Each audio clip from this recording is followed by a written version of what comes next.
క్రీస్తునందు ప్రియ దేవుని బిడ్లారా, మన రక్షకుడును ప్రభు అయిన యేసుక్రీస్తు పేరట మీ అందరికీ నా ప్రత్యేక హృదయపూర్వక వందనాలు తెలియజేస్తుంది. తల ఉంచుతాం, చిన్న ప్రార్థన చేసుకుందాం, దేవుని వాక్యాన్ని ధ్యానించుకుందాం. మహాపరిశుద్ధుడా యేసయ్యా, నీ బంగారు పాదాలకు వెళ్ళలేని స్తుతులు స్తోత్రం చెల్లిస్తాం నాయన. కొద్ది నిమిషాలు నీ శ్రేష్టమైన వాక్యం ధ్యానించబోతుండగా నా నోటి మాటలు, మా అందరి హృదయ ధ్యానాలు నీ దృష్టికి అంగీకారోగ్యం చేయండి. మీరు మాత్రమే మాతో మాట్లాడి మహిమ పొందని ప్రార్థిస్తాము నాయన. మనిషిగా మాట్లాడితే ప్రయోజనం లేదు నాయన. ఆత్మదేవ, నీ సత్య సారాంశంతో, సత్య పలుకులతో ప్రభా ఆదరణ కలిగించే మాటలు, జీవం కలిగించే మాటలు, బ్రతుకును సరిచేసి నీ మాటలు తృప్తిపరచుకుని మహిమ పొందని ప్రార్థిస్తాం నాయన. నన్ను మీ సెలవుచాట్లను మరుగుపరుచుకుని వాడుకోమని యేసుక్రీస్తు పరిశుద్ధ నామమున ప్రార్థించి అడిగి వేడుకుంటున్నాం మా పరమ తండ్రి, ఆమేన్. మన రక్షకుడును ప్రభు అయిన యేసుక్రీస్తు పేరట ప్రార్థన టీవీ వీక్షిస్తున్న మీ అందరికీ నా ప్రత్యేక హృదయపూర్వక వందనాలు తెలియజేస్తున్నాను. క్రీస్తునందు ప్రేమన వాళ్ళరా, ఈ లోకంలో మన జీవితంలో ఒక విడుదల కోసం చూస్తూ ఉంటాం అనేక సార్లు. We need to be delivered from sin, we need to be delivered from something else in our life. ఈరోజు మన జీవితాల్లో ఏమనుకుంటా ఉంటామంటే, ఈ పాపం నుంచి నేను విడుదల పొందుకోవాలి, ఈ శాపం నుంచి నాకు విడుదల కావాలి, ఈ స్వస్థత నుంచి నాకు విడుదల కావాలి అని అనేక సార్లు మన జీవితంలో అనుకుంటూ ఉంటాం. ఈరోజు మన జీవితంలో విడుదల చాలా ప్రాముఖ్యమైనదని దేవుడు మనతో జ్ఞాపకం చేస్తున్నాడు. పెద్ద బిడ్డలారా, ఎప్పుడైతే దేవుడి చెంతకు మనం వస్తామో ఆయన విడుదల ఇచ్చే దేవుడు. ఈరోజు దేవుడు మనతో మాట్లాడే అంశం విడుదల ఇచ్చే దేవుడు.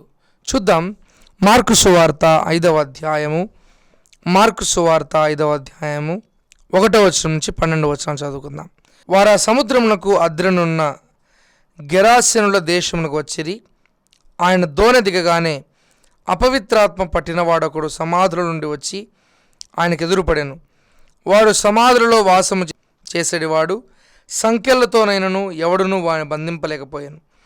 పలుమారు వాని కాళ్ళకును చేతులకును సంకెళ్ళు వేసి బంధించినను వాడు ఆ చేతి సంకెళ్ళు తెంపి కాలి సంకెళ్ళను తుత్తునీలుగా చేసెను గనుక ఎవడూనూ వానిని సాధుపరచలేకపోయాను. వాడు ఎల్లప్పుడూ రాత్రింబగళ్ళు సమాధుల్లోనూ కొండలలోను కేకలు వేయచ్చు తన్ను తాను రాళ్లతో గాయపరుచుకుని చుండెను.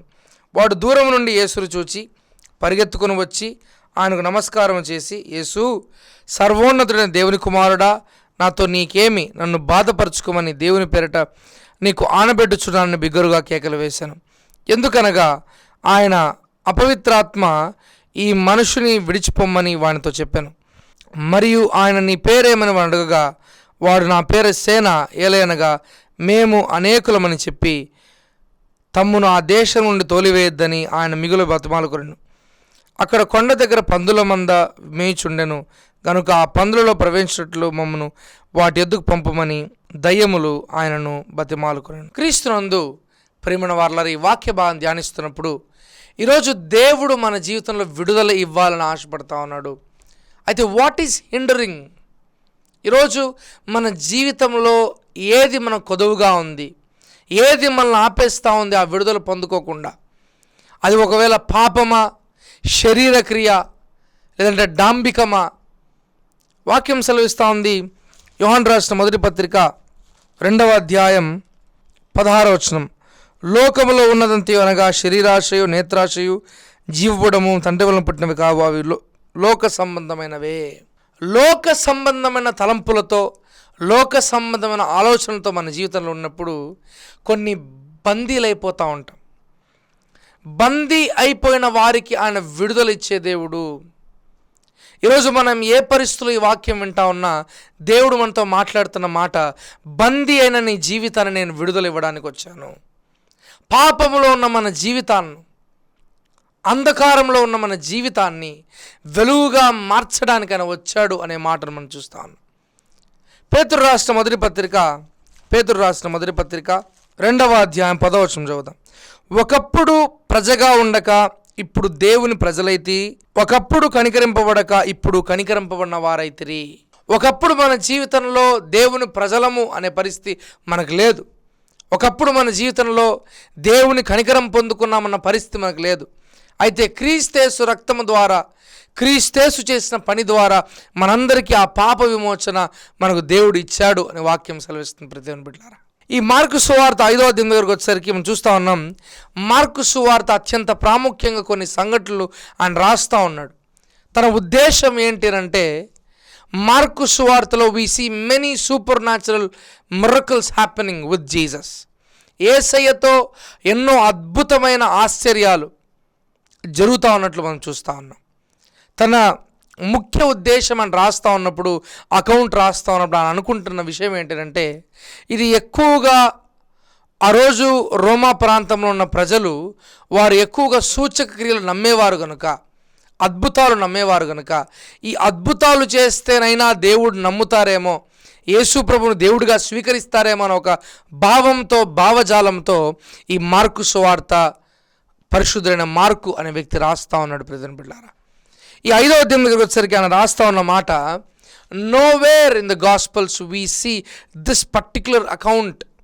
చాలా మనం చూస్తాం కానీ nowhere we see this elaborated, అంటే ఇంత చక్కగా వర్ణించినట్లు ఏ సువార్తలో చూడం. కానీ ఈ వ్యక్తి గురించి మనం ఆలోచిస్తూ ఉన్నప్పుడు 5వ అధ్యాయంలో ఆ వ్యక్తి జీవితాన్ని మనం చూస్తూ ఉన్నాం. ఈరోజు వాక్యం వింటున్న ప్రియ సహోదరుడా, సహోదరి, ఈరోజు మన జీవితాల్లో కూడా ఇటువంటి పరిస్థితుల్లో ఉన్నామేమో. పాపానికి బందిలమైపోయి, చెడు సహవాసానికి బందిలమైపోయి, చెడు అలవాట్లకు బందిలైపోయి పాడు చేసుకుంటున్నామేమో. దేవుడు మనతో మాట్లాడుతున్నాడు. పాడు చేసుకుంటున్నారేమో, దేవుడు మనతో మాట్లాడుతున్నాడు. చూడండి, కొరింథీయులకు రాసిన మొదటి పత్రిక, అపోస్తలుడైన పౌలు కొరింథీయులకు రాసిన మొదటి పత్రిక 3వ అధ్యాయము 16-17 వచనం. మీరు దేవుని ఆలయమై ఉన్నారనియు దేవుని ఆత్మ మీలో నివసించున్నాడని మీరు ఎరుగరా? ఎవడైనాను దేవుని ఆలయమును పాడు చేసిన దేవుడు వాడిని పాడు చేయను. దేవుని ఆలయము పరిశుద్ధమై ఉన్నది, మీరు ఆలయమై ఉన్నారు. ఈరోజు మన దేహాన్ని మనము శుద్ధి చేసుకోవాలా? ఈరోజు మన దేహాన్ని మనము పరిశుద్ధంగా ఉంచుకోవాలి అని దేవుడు మనతో మాట్లాడుతున్నాడు. ఆయన అంతరంగాన్ని చూస్తాడు, వాస్తవమే. అయితే ఈ శరీరం పాడైపోతూ ఉంటే దేవుడు చూస్తూ ఊడుకోలేడు. ప్రియమైన బిడ్డలారా, అందుకే మీరు విలువ పెట్టి కొనబడిన వారు కనుక మీ దేహముతో దేవుని మహిమపరచండి అనే మాట మనం చూస్తాం. వారు ఆ సముద్రమునకు అద్రనున్న గెరాసేనుల దేశమునకు వచ్చిరి అనే మాట మనం చూస్తాం.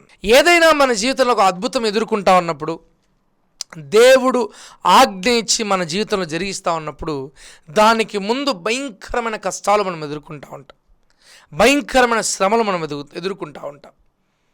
యేసుక్రీస్తు ప్రభువారు ఈ దేశానికి రాకముందు, ఈ సముద్ర అద్దరికి రాకముందు, ఆ సముద్రంలోనే అద్భుతమైన ఆశ్చర్యం యేసు ప్రభు చేస్తున్నట్లు మనం చూస్తూ ఉంటాం. విశ్వాసం లేని మూర్ఖ తరం వారలారా అని చెప్తూ ఆయన గాలిని గద్దించినట్లు, సముద్రాన్ని నిమ్మలపరిచినట్లు మనం చూస్తాం. ఈ వ్యక్తి ఎంత శక్తిమంతుడుగా ఉన్నాడు అని అంటే, చూడండి, ఈ గెరాసేనుల దేశానికి యేసు ప్రభు రావటానికి ఒక ముఖ్య ఉద్దేశం ఏంటంటే, he is coming for that one person. ఒక్క వ్యక్తి కోసం యేసు ప్రభు వస్తున్నాడు. ఈరోజు వాక్యం విన్న ప్రియ సోదర సహోదరి, యేసు ప్రభు జనసమూహంలో వెళ్తూ ఉన్నప్పుడు ఎన్నో అద్భుతాలు మనం చూస్తూ ఉన్నాం. అయితే యేసు ప్రభు ఈ వ్యక్తి కోసం వస్తూ ఉన్నాడు.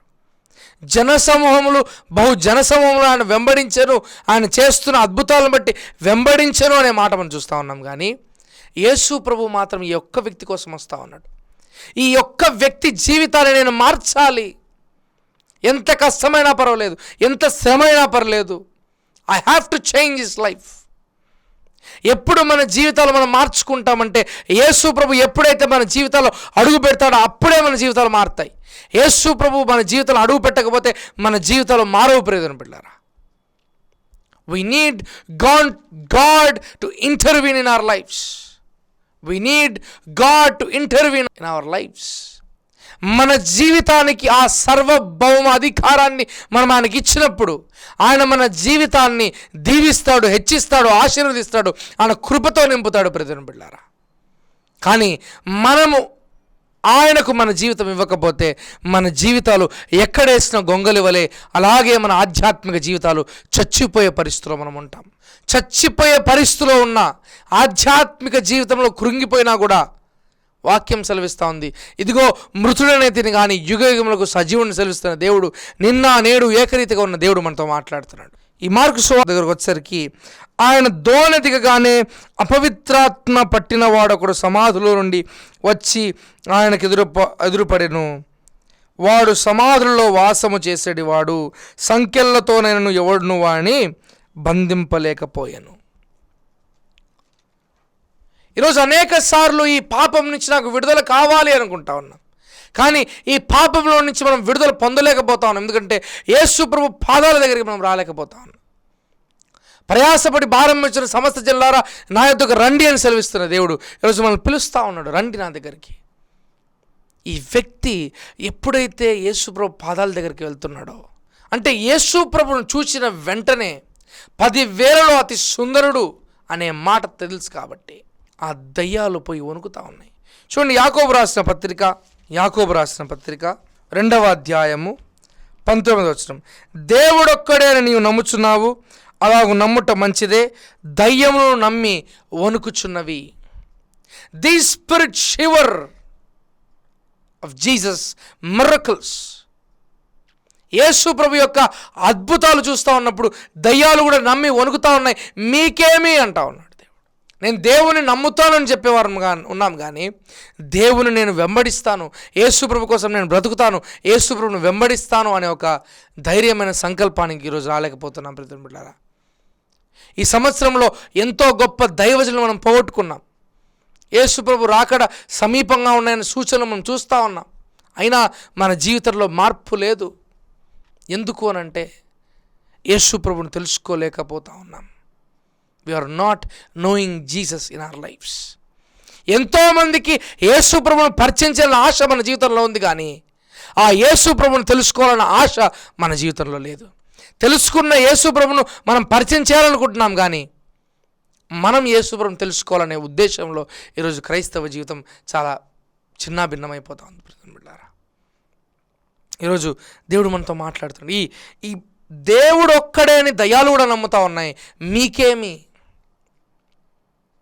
అది పెద్ద గొప్ప విషయం కాదు, కానీ నన్ను వెంబడించండి అనే మాటను మనం చూస్తూ ఉన్నాం. ఎప్పుడైతే ఆ వ్యక్తి యేసుప్రభు పాదాల దగ్గరకు వస్తున్నాడో వణుకుతా ఉన్నాడు. అందుకే చూస్తూ ఉన్నాం, మార్కు సువార్త 5వ అధ్యాయం. ఆయన దోణె దిగగానే 2వ వచనం, అపవిత్రాత్మ పట్టిన వాడొకడు సమాధుల నుండి వచ్చి ఆయనకు ఎదురుపడెను. వాడు సమాధులలో వాసము చేసేటి వాడు, సంకెళ్లతోనూ ఎవడును వాడిని బంధింపలేకపోయాను. ఈరోజు ఒక ప్రశ్న మన జీవితంలో వస్తుంది. ఏంటంటే, నేను భయంకరమైన పాపంలో ఉన్న, భయంకరమైన అంధకార శక్తులతో నా జీవితం ఆవరించబడిపోయింది, ఇప్పుడు నాకు విడుదల ఉందా? ఈ వ్యక్తిని మనం చూస్తూ ఉన్నాం, సంఖ్యలతో కూడా బంధింపలేకపోయారు, కానీ యేసు ప్రభుని చూస్తే గడగడ వణికిపోయాడు. హల్లెలూయా. ఈరోజు మన జీవితంలో అటువంటి ఉద్దేశంతో దేవుని దగ్గరికి వస్తున్నామా? ప్రభువా, నాకు విడుదల కావాలి, ఐ నీడ్ డెలివరెన్స్ లార్డ్, నా జీవితంలో ఈ విడుదల కార్యాన్ని నేను చూడాలి ప్రభువా అనే ప్రార్థన మనం చేయగలుగుతున్నామా? ఈ వ్యక్తి ఎప్పుడైతే వస్తున్నాడో యేసు ప్రభు కనికరముతో ఆ కార్యాన్ని చేస్తున్నట్లు మనం చూస్తున్నాం. ప్రతి బిడ్డలారా, సంఖ్యలతో కూడా బంధింపలేక, ఆ 4వ వచనం చూడండి, పలుమారు వాని కాళ్ళకును చేతులకును సంఖ్యలు వేసి బంధించినను వాడు ఆ చేతి సంఖ్యలు తెంపి కాలి సంఖ్యలను తుత్తులుగా చేసిన కనుక ఎవడును వాణ్ణి సాధుపరచలేకపోయాను. ఈరోజు ఈ పాపం మితిమీరిపోతా ఉంది అని అంటే, remember, there is something called deliverance in your life. పాపం మితిమీరిపోతా ఉందనంటే దేవుని దగ్గరకు వద్దాం, అక్కడ మనకు విడుదల ఉంది. దేవుని దగ్గరికి రాకుండా మనం ఎక్కడికెక్కడికో పోయి ఏవేవో మాటలు మాట్లాడుకుంటూ విడుదల నాకు కావాలంటే దేవుడు మన జీవితంలో విడుదల ఇవ్వడు. ప్రతి బిడ్డలారా, కానీ ఆయన పాదాల దగ్గరకు వస్తే ఆ వ్యక్తి చేస్తున్న పని ఏంటంటే, ఆ దయ్యం చూసిన వెంటనే పోయి యేసుప్రభు నాకు సమయం లేదు ఇంక వెళ్ళిపో అన్న పరిస్థితిలోకి వస్తున్న ఆ వ్యక్తి జీవితాన్ని యేసుప్రభుని మార్చాలనుకున్నాడు. యేసుప్రభుకు వాస్తవంగా చెప్పాలంటే ఆ పక్కకు పోయే సమయం లేదు, లేదంటే ఆ పక్కకు వెళ్ళడానికి అవసరం లేదు. No need to go there, but still Jesus choose to go there to heal him. Yesayya తన జీవితాన్ని మార్చాలనుకున్నాడు. పాడైపోయిన మన ప్రతి పరిస్థితిని కూడా ఆయన మార్చడానికి సిద్ధంగా ఉన్నాడు. He wants to change our life. పాడైపోయిన మన జీవితాలను, విసికి వేసారిపోయిన మన జీవితాలను ఆయన మార్చాలనుకుంటున్నాడు.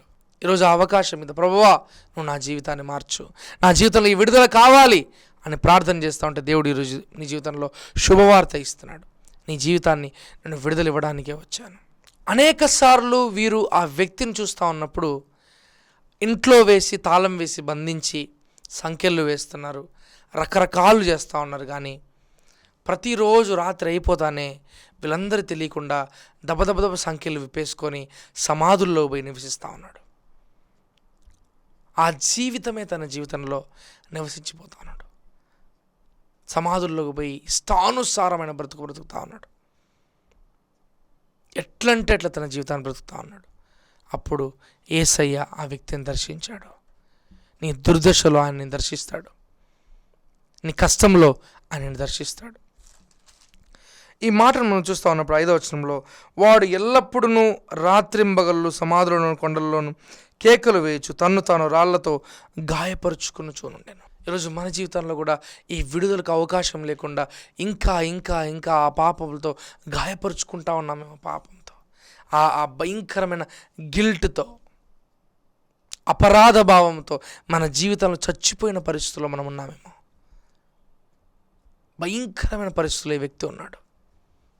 రాళ్లతో భయంకరంగా గాయపరుచుకుంటూ తన జీవితంలో ఉన్నప్పుడు 6వ వచనం చూస్తున్నాం. వాడు దూరము నుండి యేసును చూచి పరుగెత్తుకొని వచ్చి ఆయనకు నమస్కారము చేసి, ఈ బౌడ్ డౌన్.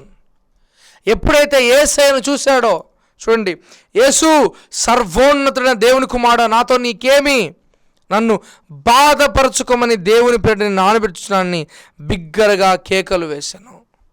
అయ్యా, మాతో నీకేం పని అయ్యా, మా జీవితాన్ని నాశనం చేయొద్దు అని చెప్పి ఆ దయ్యాలు మాట్లాడుతూ ఉంటే యేసు ప్రభు చూస్తున్నాడు. చూడండి, ఎందుకు అంత విలవిల కేకలేస్తూ ఉన్నారు, ఎందుకు అంత భయంకరంగా మాట్లాడుతున్నారంటే, చూడండి, ఎందుకనగా 8వ వచనంలో, ఆయన అపవిత్రాత్మ ఈ మనుషుని విడిచిపోమని వానితో చెప్పాను. అప్పటికే యేసు ప్రభు అద్భుతం చేస్తున్నాడు కనుక అవి ఉండలేకపోతా ఉన్నాయి. మరియు ఆయన నీ పేరేమని అడుగగా, వాడు నా పేరు సేన ఏలయనగా మేము అనేకులమని చెప్పి, అనేకులు, సేన అనే మాట, ఆర్మీ అనే మాట మనం చూస్తా ఉన్నాం.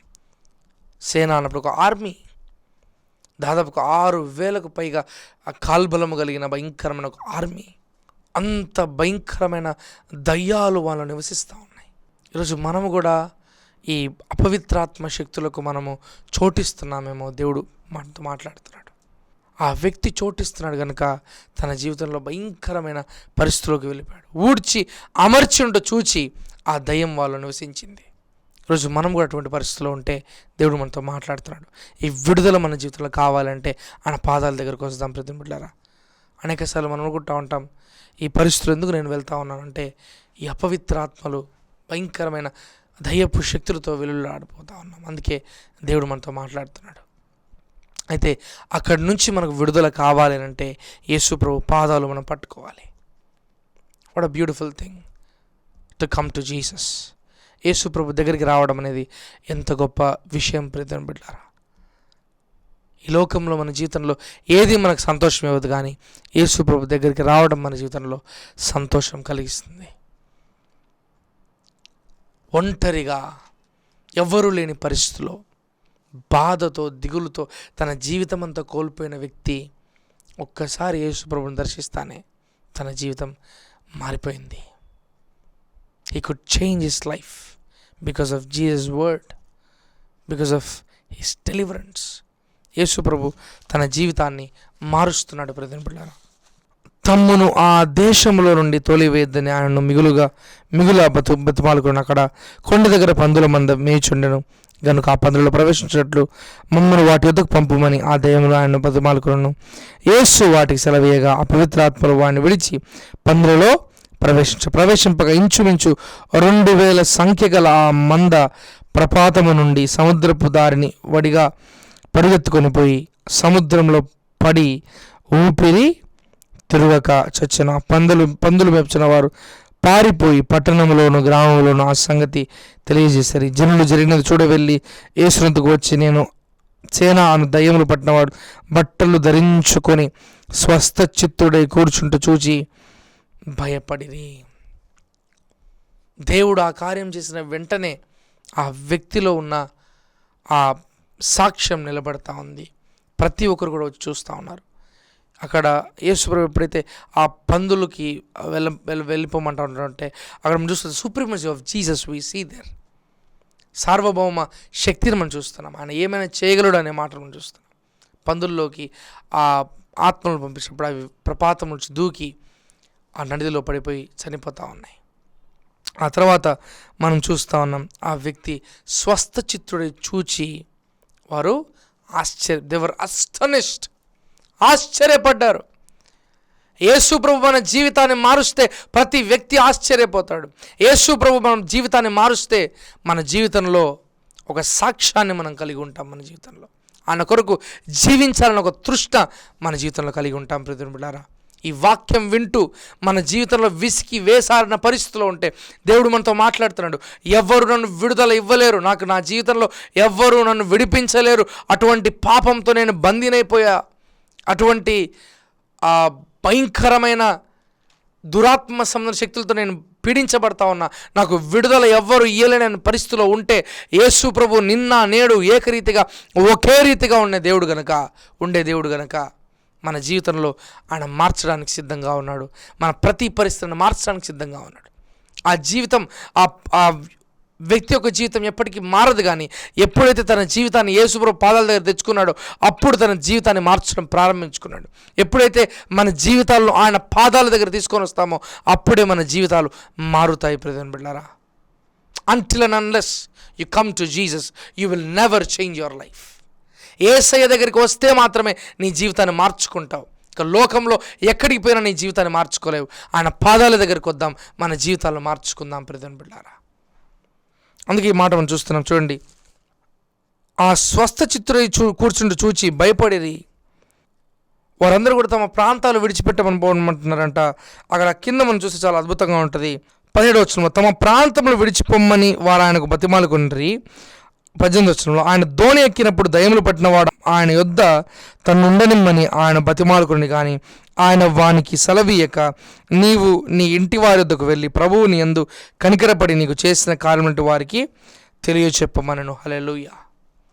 ఈరోజు మన జీవితాల్లో దేవుడు ఎన్నో కార్యాలు చేస్తున్నాడు. కానీ మన కార్యాలు మన జీవితంలో చేసిన కార్యాలను మనం చెప్పుకోలేకపోతున్నాం. ప్రియమైన బిడ్డలారా, అందుకే ఇక్కడ మనం చూస్తా ఉన్నాం ఆ మాటను. చూడండి, ఆయన వానికి సెలవీయక నీవు నీ ఇంటి వారి వద్దకు వెళ్ళి ప్రభువు నీ యందు కనికరపడ్డాడు. ఆ వ్యక్తి అంటున్నాడు, ప్రభువా నువ్వు వెళ్ళిపోవద్దు నాయనా, నువ్వు వెళ్ళిపోయినా నన్ను వెంట పెట్టుకొని తీసుకెళ్ళు, నేను నీతోనే రావాలి, I want follow you Jesus, నేను నీతోనే ఉండాలంటున్నాను. అయితే ఆ వ్యక్తి చెప్పిన మాట ఏంటో తెలుసా? నువ్వు ఇప్పుడు పోయి ఇంటి వారితో సుఖంగా జీవించు. ఎందుకు ఆ మాట అంటున్నాడు యేసుప్రభు? ఎందుకు తీసుకోబోలేదు అంటే అన్ని రోజుల నుంచి తమ ఇంటి వారికి దూరం అయ్యాడు కనుక యేసుప్రభు అక్కడ ఉండి వారితో ఉండిన తర్వాత ఆయనతో వెంబడించాలన్న ఒక ఆశ యేసుప్రభు ఉంది కనుక అని అంటున్న మాట అక్కడ చూడండి. నువ్వు ప్రకటించు వారికి ఆ సువార్త. దెకపోలి 10 పట్టణాలు ఆ సువార్త విన్నాయి ఆ వ్యక్తి ద్వారా. ఈరోజు మనం ఏం చేస్తున్నాం యేసుప్రభు కోసం? ఈ వ్యక్తి విడుదల పొందుకున్న తర్వాత యేసుప్రభు కొరకు జీవించాలనుకున్నాడు. మనం జీవిస్తున్నామా లేదా? దేవుడు మనతో మాట్లాడుతున్నాడు. మొదటిగా యేసుప్రభు పాదాల దగ్గరికి వస్తున్నాడు, తన జీవితంలో విడుదల పొందుకుంటున్నాడు. ఆ విడుదల మన జీవితంలో ఉండాలి అంటే యేసుప్రభు పాదాల దగ్గరికి వద్దాం, మన జీవితంలో విడుదల పొందుకుందాం. అటు కృప ప్రభు మనకు సహాయం చేయనుగాక. తల వంచుతా కళ్ళు మూసుకుందాం, ప్రార్థన చేసుకుందాం. పరిశుద్ధుడా ప్రేమల తండ్రి యేసయ్య, నీ బంగారు పాదాలకు వెళ్ళిన స్తుతులు స్తోత్రం చెల్లిస్తాం నాయన. ఆ వ్యక్తి తన జీవితాన్ని మార్చుకున్నాడు నాయన. ఆయా గెరాసుల దేశంలో ప్రభా తండ్రి సేనాపట్న దయ్యం గల వ్యక్తి నాయన ప్రభా నీ దగ్గరకు వచ్చినప్పుడు ప్రభా ఆయా మార్చుకున్నాడు తన జీవితం. స్వస్థ చిత్రైన ప్రభా తండ్రి అనేకులు చూసి ఆశ్చర్యపడ్డారు ప్రభా.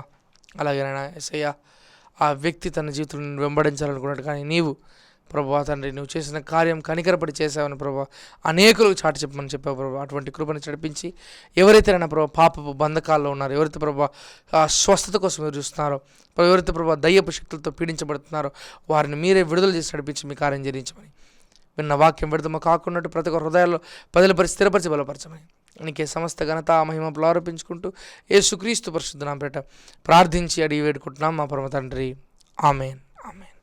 Praise Lord. God bless us all.